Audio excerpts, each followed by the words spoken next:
Assalamualaikum warahmatullahi wabarakatuh. Perkenalkan, nama saya Cici Parmita dari jurusan Bimbingan dan Konseling.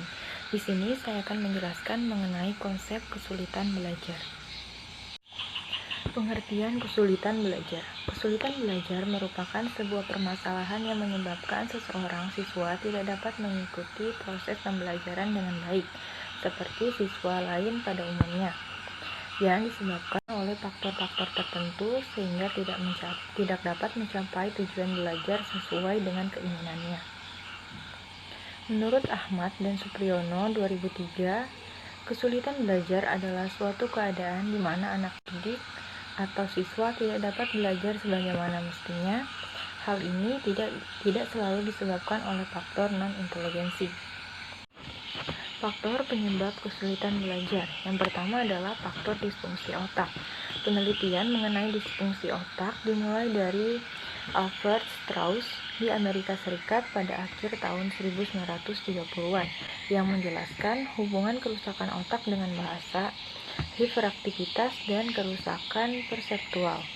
Penelitian berlanjut ke area neuropsikologi yang menekankan adanya perbedaan pada hemisfer otak. Yang kedua yaitu faktor genetik. Hallgren melakukan penelitian di Swedia dan menemukan bahwa faktor herediter menentukan ketidakmampuan dalam membaca, menulis, dan mengeja di antara orang-orang yang didiagnosa disleksia. Penelitian lain dilakukan oleh Herman yang meneliti disleksia pada kembar identik dan kembar tidak identik, yang menemukan bahwa frekuensi disleksia pada kembar identik lebih daripada kembar tidak identik, sehingga ia menyimpulkan bahwa ketidakmampuan membaca, mengeja, dan menulis adalah sesuatu yang diturunkan.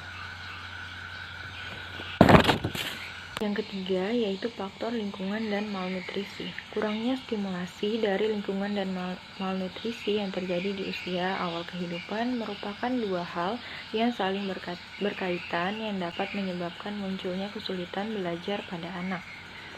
Yang keempat yaitu faktor biokimia. Pengaruh penggunaan obat atau bahan kimia lain terhadap kesulitan belajar masih menjadi kontroversi. Penelitian yang dilakukan oleh Edelman dan Converse menemukan bahwa obat stimulan dalam jangka pendek dapat mengurangi hiperaktivitas. Namun beberapa tahun kemudian, penelitian Levy membuktikan hal yang sebaliknya. Karakteristik kesulitan belajar. Yang pertama adalah gangguan mental.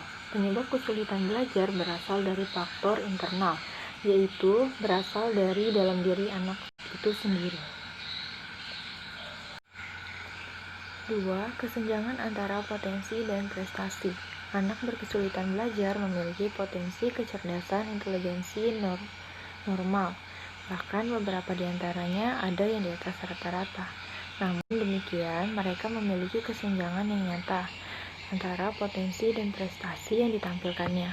Kesenjangan ini biasanya terjadi pada kemampuan belajar akademik yang spesifik, yaitu pada kemampuan membaca, menulis, atau berhitung. Yang ketiga yaitu tidak adanya gangguan fisik atau gangguan mental.